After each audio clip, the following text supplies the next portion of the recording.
Bueno, buenas tardes a todos. Muchas gracias por la paciencia. Fueron 3 minutitos para que ustedes se despejen también un poquito y podamos comenzar la charla. Antes que todo, darle las gracias también a Biomed por la oportunidad de tenernos acá. Estoy representando a la casa comercial Toso, japonesa, y en esta oportunidad vamos a hablar un poquito sobre los pacientes diabéticos y cómo es que ellos se pueden beneficiar a través de nuestra tecnología con 2 marcadores que son primordiales en el diagnóstico y también en el seguimiento de estos, que es la hemoglobina glicada. Yo sé que ya muchas veces hemos escuchado hablar de este analito, pero vamos a verlo desde otra perspectiva, y también otro marcador que es la cistatina C. Entonces, sin más preámbulo, vamos a comenzar. Esta es la agenda que traemos, que básicamente vamos a retomar la utilidad clínica de la A1C y sobre todo en una de esas fases que es la prediabetes.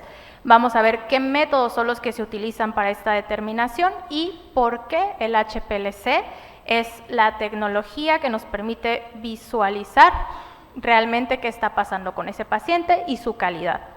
Vamos a ver también y entender algunos casos de estudio, porque claro, no todo es como que explicar, ¿verdad?, el método, sino también ver las publicaciones científicas que nos ofrecen en términos de soporte.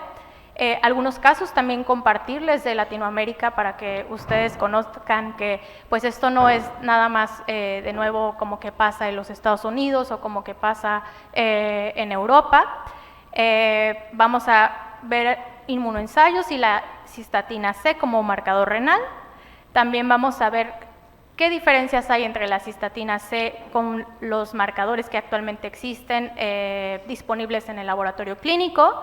Y por último, algo que es lo último y no menos importante, la interferencia por biotina.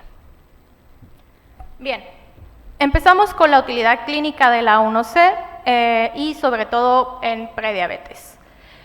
Esta tabla ya la hemos visto muchas veces. De nuevo, todos hemos estado alguna vez observando que sí existe la diabetes tipo 1, que existe la diabetes tipo 2, por ahí también se habla en la literatura de diabetes gestacional. Sin embargo, sabemos que la mayoría de los pacientes que nosotros encontramos en el laboratorio clínico van a ser pacientes con diabetes tipo 2. Todos aquellos que nos encanta la Inca Kola, que nos encanta comer los postres, ¿verdad? Vamos a estar en ese grupo de diabetes tipo 2. Y esto, viene de muchas causas, multifactorial, ¿no? Pueden ser factores genéticos, factores ambientales, etcétera. Pero aquí vamos a hacer hincapié en una de esas etapas que es la prediabetes. ¿Por qué hablar de la prediabetes en este congreso? Bueno, yo sé que está dedicado sobre todo a médicos patólogos y a personal de la salud, ¿verdad? Entonces, hemos compartido también diferentes experiencias en todos los países de Latinoamérica, y una de las que más nos ha marcado a nivel de Toso es justamente una ponencia que tuvimos oportunidad de dar con un médico patólogo, donde él indicaba o decía, ¿por qué hacer esta prueba nada más cuando ya ese paciente fue diagnosticado? ¿Por qué no ir al tema de la prevención? Obviamente todos quisiéramos estar, digamos, como que dentro de ese grupo de la prevención. Sin embargo, aquí les remarco la importancia de por qué usar la prueba. Si se dan cuenta, la flecha nos indica que los pacientes prediabéticos son detectados en un rango de 5.7 a 6.4, lo cual nos indica que es menos de 1% lo que hace la diferencia de tener un paciente normal o tener un paciente diabético. Ahí es cuando entra la importancia de la robustez del método que se utiliza. Ahora bien, para el diagnóstico sabemos que existen principalmente 3 pruebas, que son glucosa en plasma en ayuno, que sabemos que muchas veces esos pacientitos empiezan a hacer una dieta una semana antes, que le toca la prueba de laboratorio. ¿Para qué? Para que cuando llegue la toma de muestra, esa glucosa esté dentro de rango, ¿verdad? Entonces, monitoreo, pues digamos, sirve, pero no es como tan confiable. Tolerancia oral a la glucosa. A mí me sorprende la cantidad de tolerancias orales a la glucosa que se practican todavía en nuestros países de Latinoamérica. ¿Por qué? Porque también sabemos que este método presenta desventajas, como que el paciente tiene que estar bastante tiempo en el laboratorio, se le tienen que estar haciendo las tomas, muchas veces también la preparación de la solución glucosada tiene un factor ahí preanalítico que muchas veces puede interferir en el resultado. Y por último, tenemos la prueba de A1C, que básicamente sabemos que nos da el promedio de los últimos 3 meses de niveles de glucosa en sangre de ese paciente. Entonces, básicamente estamos hablando de un monitoreo, como clínicamente se define, a largo plazo. Ahora bien, esta conferencia no es nada más unidireccional, o sea, que yo hable para ustedes, sino que les voy a pedir también su cooperación a través de esta encuesta. Entonces, todos actualmente tenemos acceso a un teléfono, a un smartphone con internet y para aquellos que puedan leer el QR, por favor me van a ayudar. Para aquellos que no, van a ir a esta página que está indicada acá arriba, que es www.menti.com, y ahí les va a pedir un código.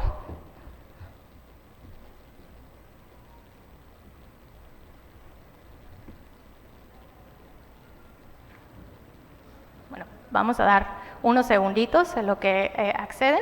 Ahí ya están contestando. Entonces, la pregunta es: ¿qué tipo de interferencia con A1C conoce? Es decir, ¿qué han escuchado ustedes que puede causar interferencia con esta prueba?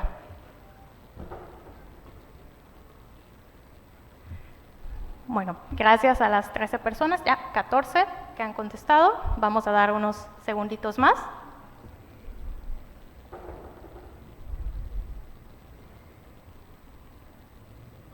Muy bien, me gusta.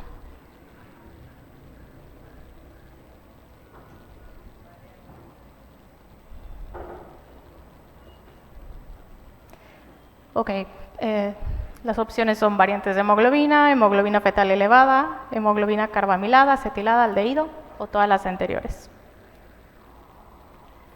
Bueno, por ahí creo que se está actualizando un poco lento, debe ser por el tema del internet, pero vemos que la mayoría, ¿verdad?, de nosotros conocemos cuáles son las posibles interferencias que podemos tener en esta prueba.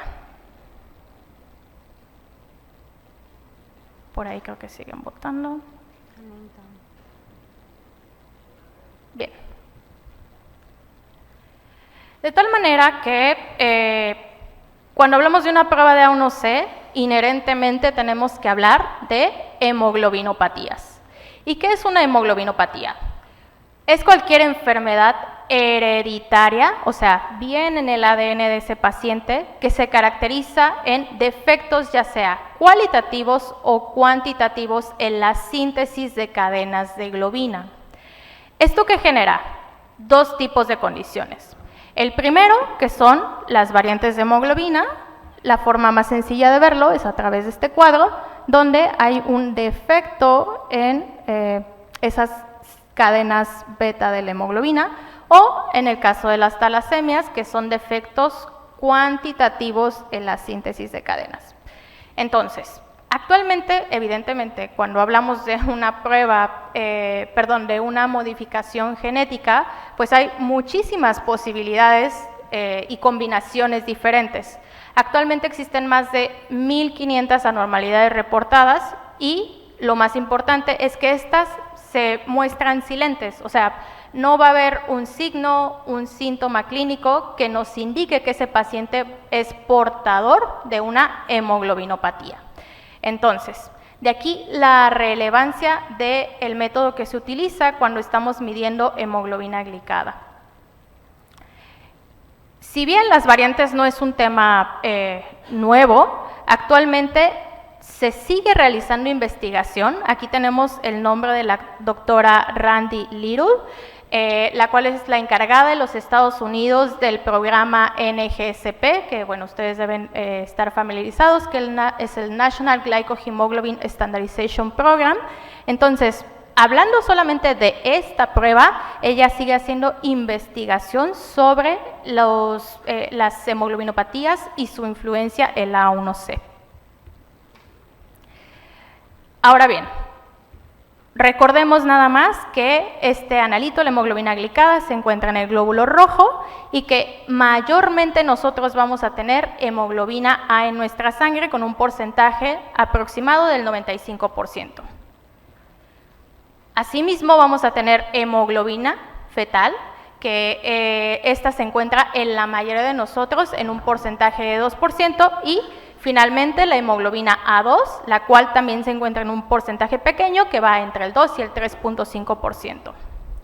Ahora bien, esa hemoglobina A también va a presentar diferentes subclasificaciones, donde encontramos a la hemoglobina A0, hemoglobina A1, hemoglobina A1A, hemoglobina A1B y finalmente hemoglobina A1C, que esta es la que tiene la capacidad de glicarse. Ok, dicho lo anterior, vamos a ver qué métodos existen actualmente en los laboratorios clínicos para esta determinación. Tenemos dos grandes grupos. El primero de ellos se basa en la carga y es ahí donde entra el HPLC de intercambio iónico. Específicamente aquí, trabajamos con la casa comercial TOSO y sabemos que existen otros métodos como son turbidimetría, inmunoensayo, electroforesis, HPLC por afinidad a boronatos y bueno, entre otros. Respecto al HPLC, hace la determinación a través de la separación con base en la carga de las moléculas de hemoglobina. De tal manera que, bueno, la muestra se hace pasar por una columna, por diferentes buffers que tienen diferentes concentraciones de sales, se va haciendo la separación de menor a mayor carga y finalmente, bueno, una vez separadas las hemoglobinas, ahora sí se calcula qué porcentaje corresponde a la A1C. Interferencias potenciales. Ya empezamos a hablar un poquito de variantes de hemoglobina. Dijimos que existían más de 1500 anormalidades registradas actualmente. Sin embargo, las 4 que son más comunes son la variante S, la variante C, la variante E y la variante D. ¿Qué observan ustedes? Bueno, en el primer caso está la hemoglobina A, la cual tiene evidentemente una estructura perfectamente definida, ¿verdad? Y lo que observamos justamente con estas variantes es que uno de esos aminoácidos, o sea, de esos cientos de aminoácidos que componen la cadena de la hemoglobina, va a ser diferente. Entonces, estas hemoglobinas variantes, al igual que ocurre con la hemoglobina glicada, tienen la capacidad de unirse a la glucosa. Cosa que, por ejemplo, cuando trabajamos con un inmunoensayo, la mayoría de estos están diseñados para generar una reacción antígeno-anticuerpo en los primeros 4 aminoácidos de esa cadena.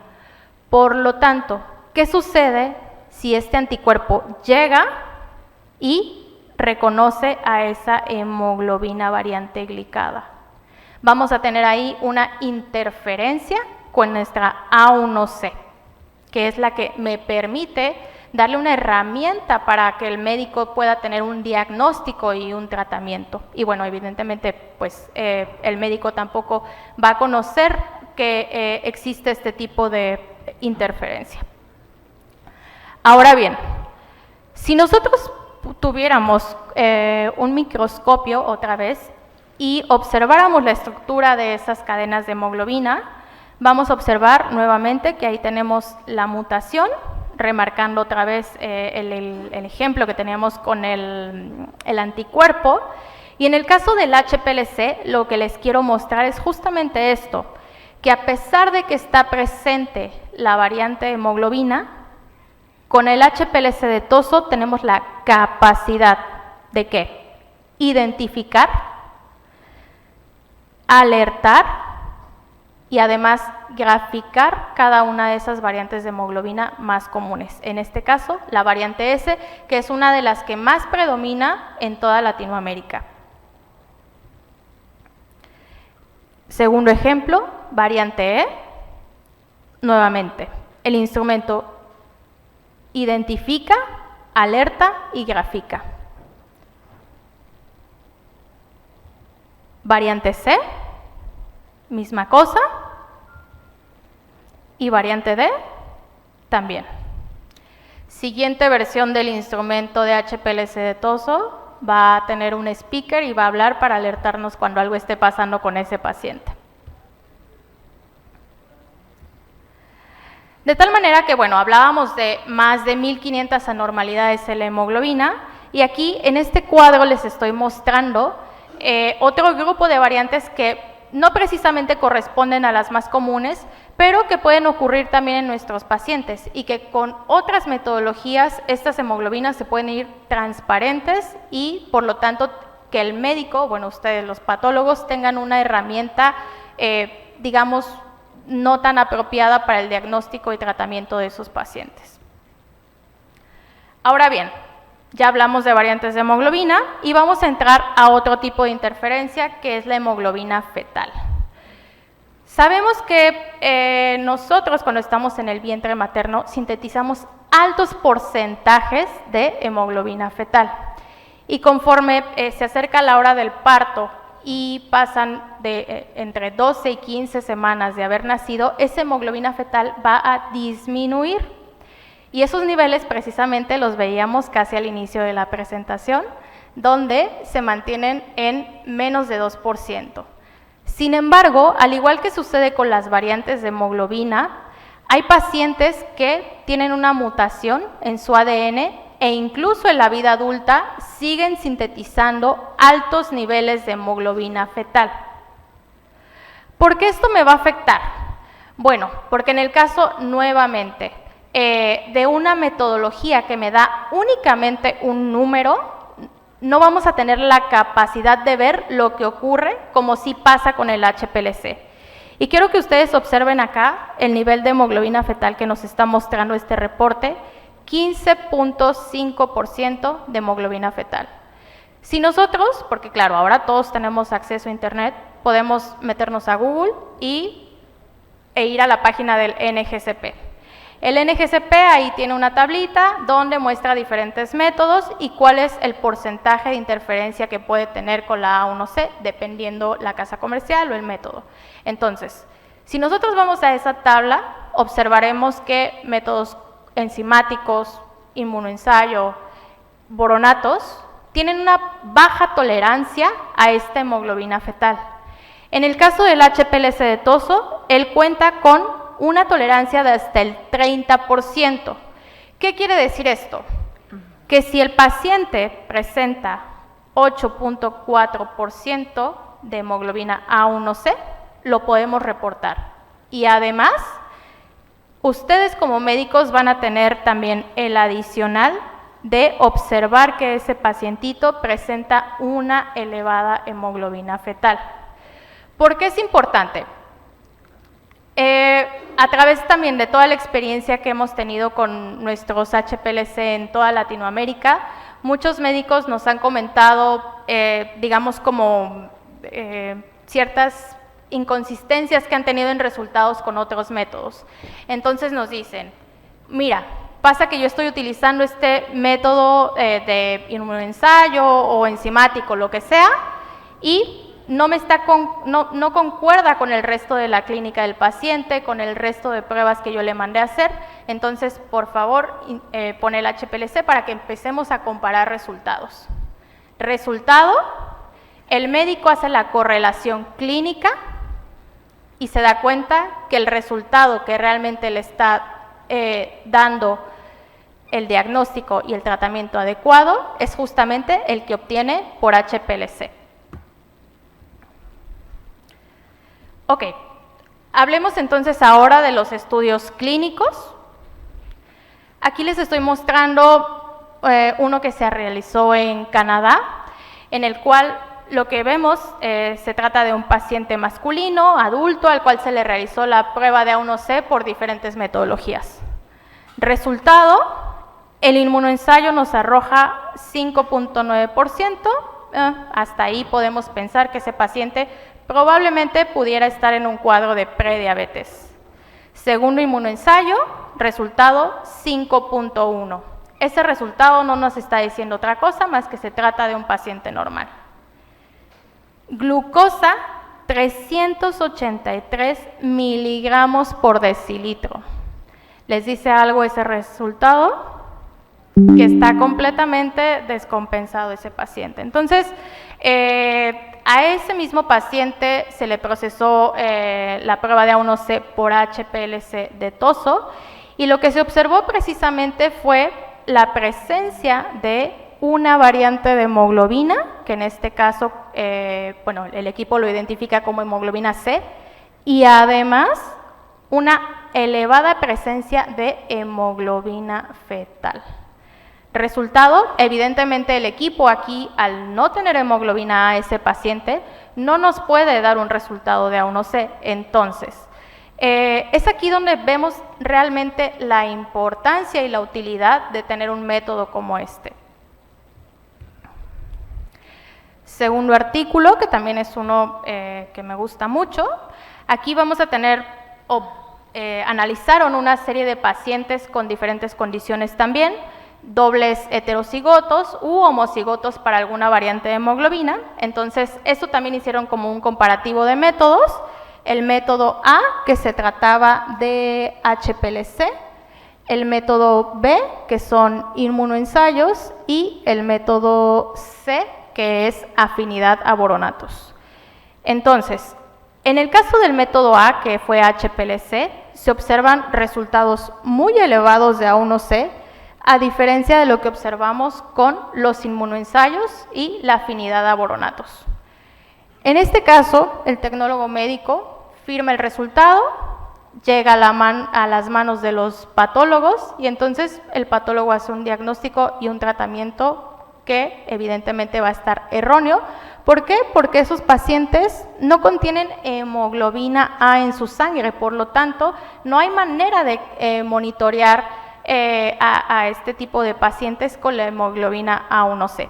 Existen otras técnicas, otras metodologías, pero básicamente aquí regresamos a la raíz del problema o del inconveniente, y es donde vemos que realmente tener un método HPLC que nos dé un resultado que es muchísimo más elevado, acompañado de un cromatograma, es mucho mejor que solamente tener un número. Este otro artículo se trata de un estudio también que realizaron con diferentes concentraciones de hemoglobina fetal, donde fueron aumentando la concentración de hemoglobina fetal y se analizó por dos diferentes métodos HPLC. En el primero de ellos lo que se observa es que consistentemente la A1C se mantuvo entre 4.6 y 4.7, mientras que conforme aumentaba la concentración y el porcentaje de hemoglobina fetal, con otro HPLC, vean como de un 4.4 pasamos a 5.6 de hemoglobina glicada. 0.1% más y ese paciente ya hubiera sido diagnosticado como un prediabético. Entonces, aquí es donde realmente están plasmadas ya, digamos, las implicancias o las implicaciones que tiene el tener un método HPLC. Y bueno, también vemos que los HPLC no todos son iguales. Claro, hay unos que son buenos, otros que son excelentes, y yo les invito también a revisar un poquito las interferencias que pueden llegar a tener en sus métodos, o por qué metodología lo están recibiendo el resultado y cuáles son las potenciales interferencias. Ahora bien, les hablaré de algunos casitos que hemos tenido en Latinoamérica que me han llamado la atención para compartir, y en este caso tenemos la hemoglobina fetal elevada de un pacientito que tiene 6.5 de hemoglobina A1C, perdón. Tenemos acá la hemoglobina fetal de 24%. Obviamente el resultado se repitió en el instrumento y nos dio exactamente el mismo resultado. Se mandó a referenciar para comparar con una electroforesis y se confirmó que efectivamente ese paciente presentaba hemoglobina fetal elevada. Este también es súper interesante, de un paciente que es homocigoto para una variante S. Realmente aquí lo que estamos observando en este cromatograma es algo súper anormal que, digamos, en el día a día no estamos acostumbrados a ver, pero que realmente, y como lo vimos hace como 2 o 3 diapositivas con uno de esos artículos, cuando tenemos un método que nada más nos da un número, nos quedamos con eso. Y en este caso, el HPLC nos está ampliando la cantidad de información que nos presenta para cada uno de esos pacientes. Este es un caso similar, un paciente con hemoglobina S homocigota. Vemos que esta hemoglobina la identifica en un porcentaje súper elevado. Se comparó también con otro método HPLC, el cual sí arrojó un resultado de A1C. Entonces ahí el laboratorio fue un paso más allá, hizo una tinción y observó la evidencia de la presencia de las células falciformes. Bien. Tenemos también otro tipo de interferencias, que bueno, estas ya van, digamos, se presentan con mayor frecuencia, como es la lipemia. Entonces, dependiendo del tipo de método, vamos a tener o no esta interferencia. Aquí lo que nos indica es que métodos como enzimáticos o de inmunología son más susceptibles a tener interferencia por esta presencia de grasa en la sangre. También tenemos la presencia de hemoglobinas que pueden ser lábiles, carbamiladas o acetiladas, que esto básicamente se presenta en pacientes que tienen ya una falla renal. Entonces, este tipo de hemoglobinas aparecen en el caso del HPLC de toso en la ventana donde eluye la hemoglobina A1C lábil. ¿Y qué observamos? Que bueno, está ya perfectamente estudiado que conforme aumenta ese nivel de hemoglobinas lábiles, carbamiladas, acetiladas, la A1C en el HPLC de toso se mantiene constante, por lo tanto no hay interferencia.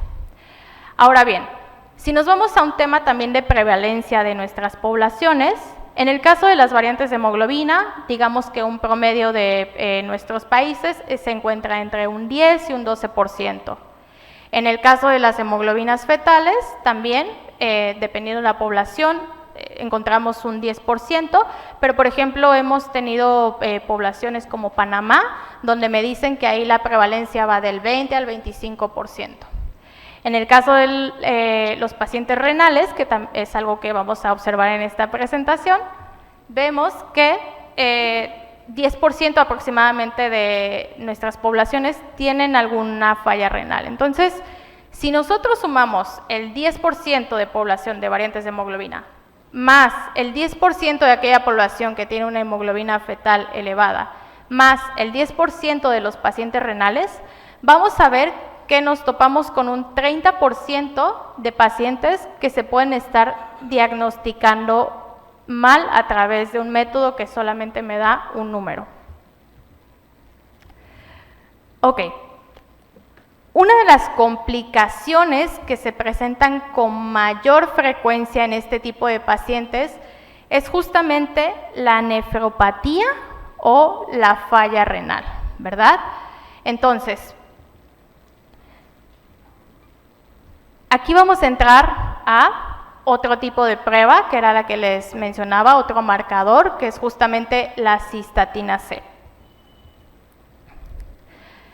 Básicamente esta prueba se trabaja a través de un inmunoensayo, ¿verdad? Aquí no les voy a hablar cada uno de los pasos que ocurren en el inmunoensayo, simplemente que ustedes sepan que con la tecnología de TOSO lo que van a tener va a ser un resultado rápido.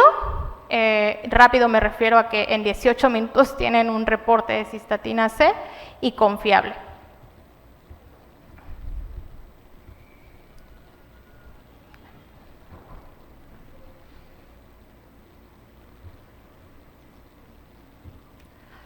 Bien, yo sé que las estadísticas a veces nos aburren mucho, ¿verdad? Pero son súper importantes para que nosotros podamos hacer un análisis de nuestras poblaciones. Y justamente lo que observamos en América Latina es que por lo menos 1 de cada 10 personas presenta enfermedad renal crónica. Esta se conoce por ser un asesino silencioso y nos indica también que una persona puede perder hasta el 90%, ojo, no el 50, ni el 60, ni el 70, hasta el 90% antes de presentar algún signo o algún síntoma. Entonces, retomando aquí un poquito la población del Perú, que yo sé que en el año 2017 eran aproximadamente 31 millones de personas, casi 32. Lo que dice es que la prevalencia en ese tiempo era de casi 2 millones de pacientes, cosa que si nos vamos ya un poquito a la realidad o a una noticia más cercana, vemos esta noticia que la tomé de este portal de internet que yo creo que muchos de ustedes conocen, la cual hace referencia a que en el mes de marzo, que fue el día 9, se conmemoró el Día Mundial del Riñón. Entonces, nosotros no estamos exentos a que nos pueda pasar alguna de estas enfermedades renales y justamente fue la Sociedad Peruana de Nefrología la que alertó de la prevalencia de las enfermedades renales y cómo es que estas están subestimadas, es decir, que no se les está dando la importancia que debería ser. Ahora bien, uno de los criterios para que la enfermedad renal crónica se pueda diagnosticar, sabemos que es la presencia de una tasa de filtración glomerular menor a 60 mililitros por minuto. Quiero que por favor guarden ese dato de 60 mililitros por minuto para un par de diapositivas más adelante. Bien, como veo que se está perdiendo un poquito la interacción, vamos a, otra vez, por favor, responder la encuesta. La pregunta en este momento es, ¿cuál es la prueba utilizada para estimar la tasa de filtración glomerular? ¿Cuál es la que a ustedes les llega en el reporte como médicos o el personal que nos está acompañando también del laboratorio? ¿Qué prueba es la que saben que utilizan?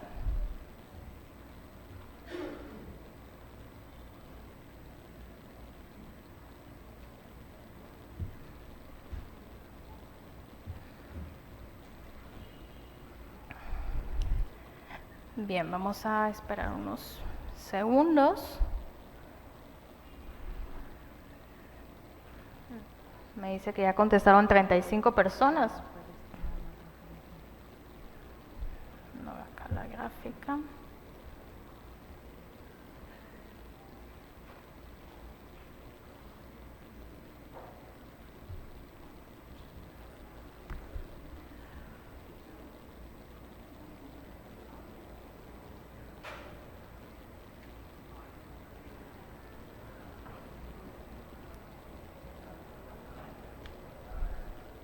De repente es un tema de conexión ahí el que nos está pasando, pero bueno, no sé quién me quiere ayudar a indicar cuál fue la respuesta que dieron. Depuración de creatinina, gracias. ¿Alguien más? ¿Usted? Depuración de creatinina. ¿Alguien más por acá? Depuración de creatinina, ok. Entonces, bueno, le di refrescar y no salió. Pero estamos de acuerdo con que la mayoría de, ustedes los médicos están familiarizados mucho con esta prueba de la depuración de creatinina como el marcador renal, ¿no?, que se utiliza para el diagnóstico. Sin embargo, vamos a ver un marcador nuevo que es justamente la cistatina C y vamos a ver qué lo diferencia de la creatinina. Si bien ustedes ya me comentaron que conocen a la creatinina y que la utilizan como prueba diagnóstica, esta presenta varias limitaciones. Y la primera es que sabemos que la creatinina pues es un producto de desecho del músculo, ¿verdad? Entonces, esta va a tener diferentes factores que la van a afectar, como son la edad, la masa muscular, el género y la raza de cada paciente. Cuando se usa la creatinina para estimar la tasa de filtración glomerular, también se hace uso de diferentes ecuaciones que están presentadas acá abajo y que en el laboratorio tienen que elegir, dependiendo si es hombre, si es mujer, la edad, cuál es la ecuación que van a utilizar. Entonces, al tener todas estas ecuaciones, muchas veces esto va a implicar tener un error en la transcripción al elegir la fórmula.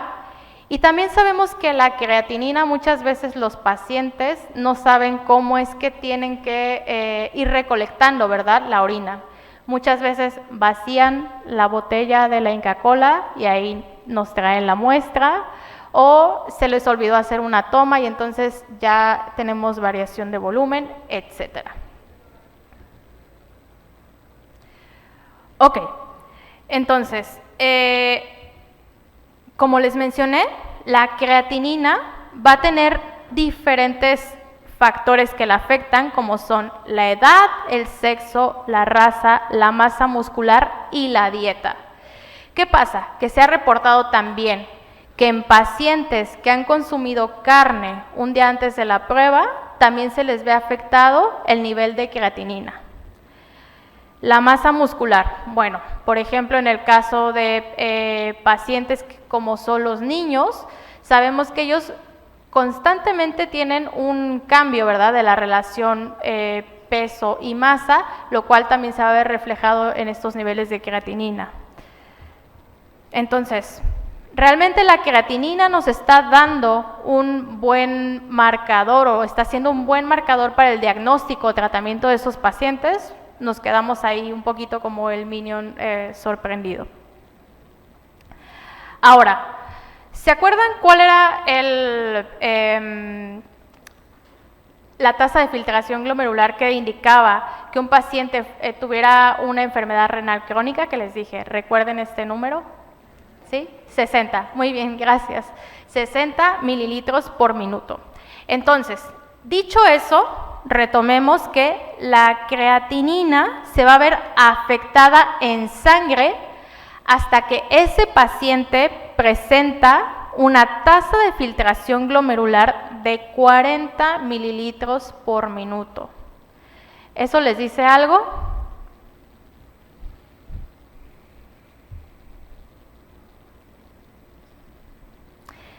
Que esos pacientes van a estar diagnosticados ¿hasta qué etapa de la enfermedad renal crónica?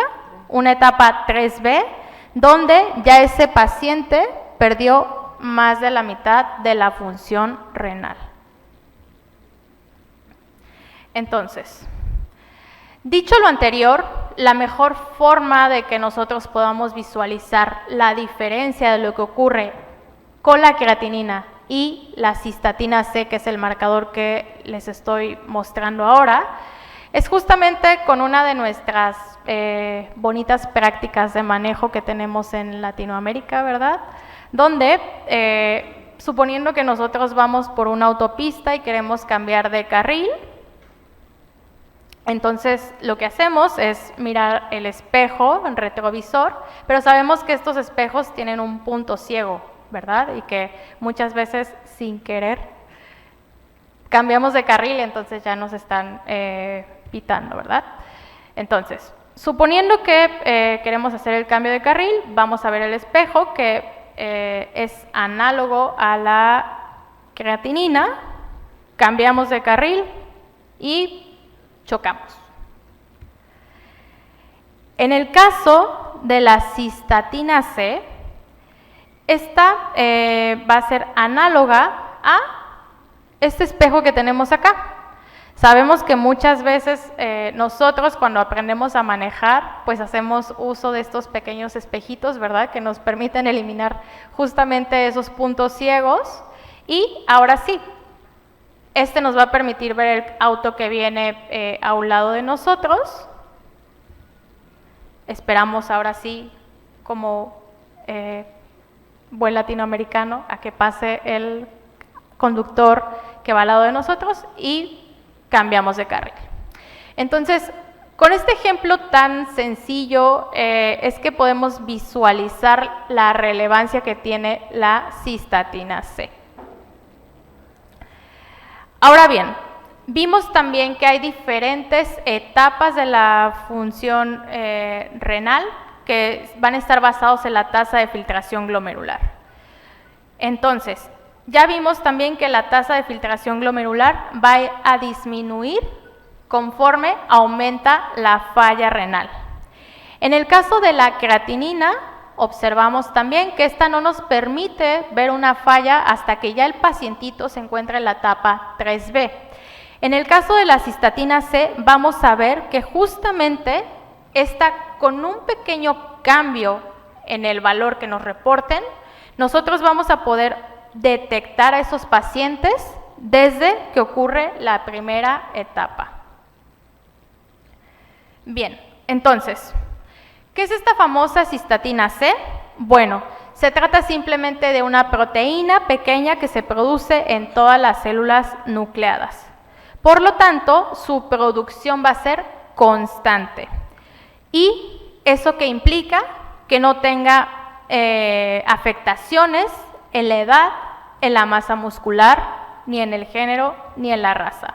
Por lo tanto, este marcador de la cistatina C, vemos como ese minion que hace un momento estaba sorprendido, cambia y se pone feliz por tener un marcador confiable. Bien, como les mencioné, la cistatina C elimina esta área ciega que sí tiene la creatinina, y aquí un poquito la relación para que ustedes la tengan es que conforme disminuye la tasa de filtración glomerular, estos niveles de cistatina C se van a ver incrementados.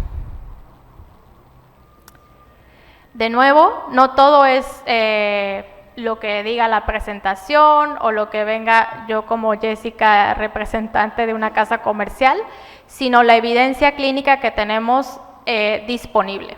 Entonces, acá les estoy presentando un paper, un artículo que nos habla de pacientes con lesión renal aguda.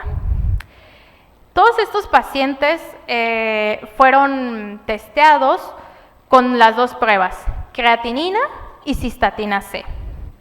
Tenemos una población de 130 pacientes y lo que se observó en el caso de la creatinina es que el 56.2% de esa población salió con niveles normales de creatinina, mientras que solamente el 33% de esa población salió con con niveles anormales de creatinina. Ahora bien, en el caso de la cistatina C, ninguno de esos pacientes salió con valores normales y el 100% de la población, que eran 130 pacientes, salieron positivos con la cistatina C. Entonces, ¿esto de qué nos habla?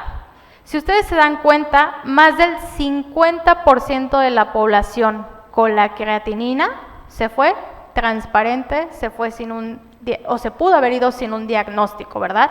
Pero en este caso, con la cistatina C se pudieron detectar. Hablando también, y eso es lo que les mencionaba hace un momento, sabemos que una de las poblaciones más susceptibles es justamente los niños.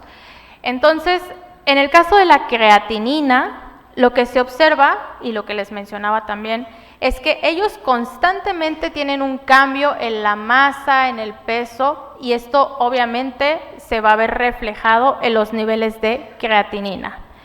Vean que conforme aumenta la edad, esos niveles también van a variar. Ahora, en el caso de la cistatina C, se observa que durante todo ese periodo de la niñez, los niveles de cistatina C se mantienen constantes. Por lo tanto, es una buena herramienta diagnóstica para este grupo de pacientes. Pasamos ahora con pacientes oncológicos. Sabemos que estos pacientes están muy vulnerables a adquirir otro tipo de enfermedades porque, claro, están comprometidos. Entonces, a estos pacientitos también se les realiza un monitoreo de la función renal para ver si hay alguna falla o hay algún deterioro, ¿verdad?, en ellos. Entonces, también con base en la función renal es que se les puede, digamos, como monitorear para ver si la dosis es correcta en su quimioterapia y bueno, esto obviamente va a depender de la tasa de filtración glomerular. El 50% de este grupo de pacientes con cáncer van a presentar pérdida de peso, pérdida de masa muscular y desnutrición. Hablábamos que la creatinina, justamente, uno de los factores que más la afectan es la masa muscular. Entonces, ¿realmente aquí la creatinina nos serviría para monitorear a este grupo de pacientes? La pregunta, no. Gracias. ¿Qué otras poblaciones se pueden ver beneficiadas con la cistatina C? Pacientes cardíacos. Obviamente venimos hablando de pacientes diabéticos, vimos que es una de las complicaciones, entonces, ¿por qué no monitorear a esos pacientes diabéticos con cistatina C? Pacientes que presentan enfermedades de hígado, pacientes que presentan trasplante, pacientes geriátricos que, bueno, evidentemente son también como de los pacientes más queridos, embarazadas, etcétera. Ahora, les hablé también de la cistatina C a través de un inmunoensayo, ¿verdad? De una tecnología, de un método. Sin embargo, no hay que perder de vista que, al igual que pasa con la hemoglobina A1C, los inmunoensayos pueden presentar diferentes interferencias. Y una de ellas, que básicamente se ha visto como un mito, como un cuento de hadas, es la presencia de biotina. ¿Qué pasa? Que muchos métodos utilizan a la biotina como parte del reactivo que hace la cuantificación. Cualquier paciente, y no solamente un paciente renal, un paciente diabético, puede estar expuesto a este tipo de interferencia. Aquí lo que les estoy mostrando es justamente una tabla con diferentes analitos que se pueden realizar para estos pacientes y lo que les quiero resaltar acá es que en el caso del inmunoensayo de la casa comercial que yo vengo representando, no presenta interferencia con biotina. ¿Y esto por qué? Porque en ninguno de los reactivos se está utilizando como parte de la reacción. ¿Pero qué es esto de la biotina? ¿Por qué tomar, digamos, medidas con este tipo de compuesto?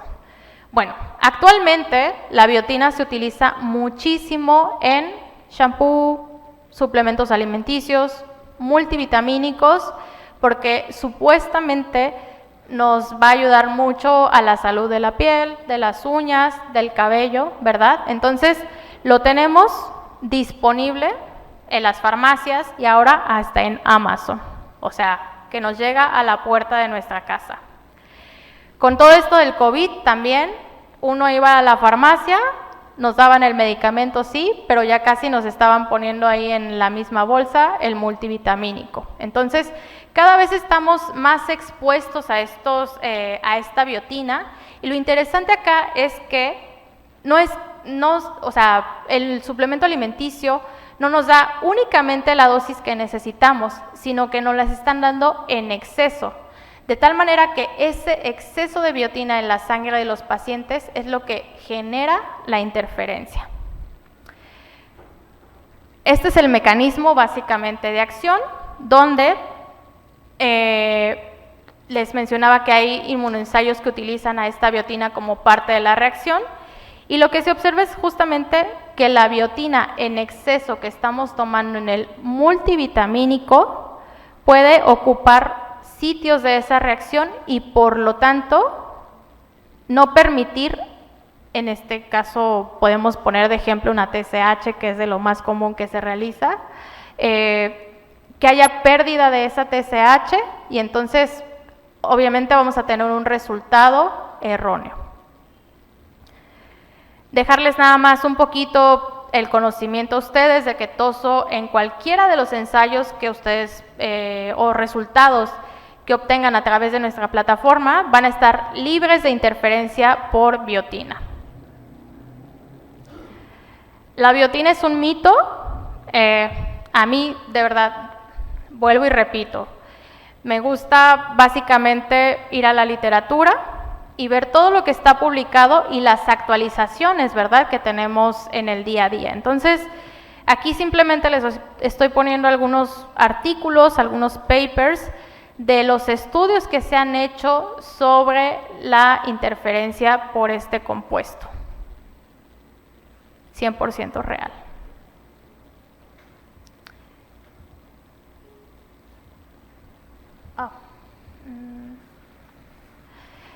Viene ya la última pregunta, entonces por favor quiero que me ayuden y me digan qué pruebas pueden presentar interferencia con biotina.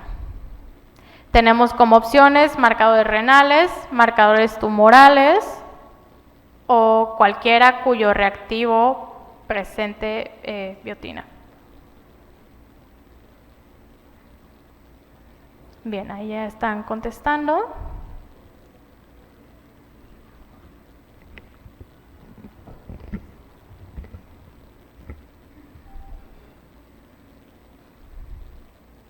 Vamos a dar unos minutitos. Por favor, participen.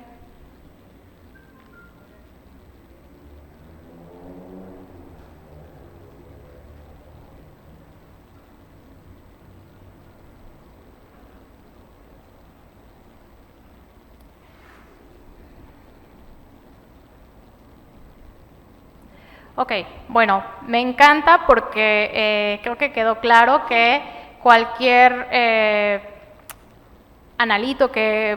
cualquier reactivo que contenga biotina puede generarnos una interferencia. Gracias a todos por la participación. Y aquí les estoy mostrando a algunos de nuestros clientes que actualmente utilizan nuestras plataformas, ya sea para determinar hemoglobina glicada o para cualquier inmunoensayo. En los Estados Unidos tenemos presencia en laboratorios de referencia como es Quest Diagnostics, el Florida Cancer Center, la Clínica Mayo, que creo que es una de las principales referencias que ustedes pueden encontrar, clínicas de fertilidad, clínicas de endocrinología. Entonces, básicamente que ustedes también tengan como referencia el tipo de hospitales donde tenemos, de nuevo, tanto inmunoensayos como hemoglobina glicada. Y bueno, a nivel local, estos son algunos también de nuestros clientes aquí en el Perú, en Biomed, que tenemos presencia en el Ministerio de Salud, en Salud también. Entonces, bueno, simplemente que ustedes conozcan un poquito de nuestra tecnología a nivel local. Y de mi parte, eso sería todo. Muchas gracias.